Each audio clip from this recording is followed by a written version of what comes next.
What exactly is Excel's autofill algorithm?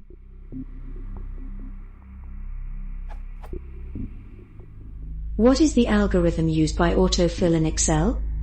For example, when I enter the numbers 3, 4, 5, 7, 8 into a column and then use autofill, I get the following result.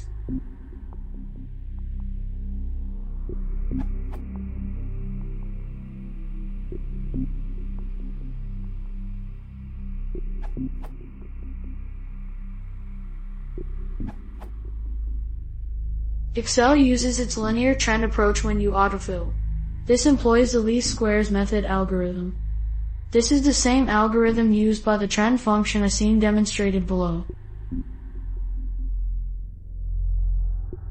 Enter the following formula in C6 and Ctrl-Enter/copy-paste/fill down into the rest of the column.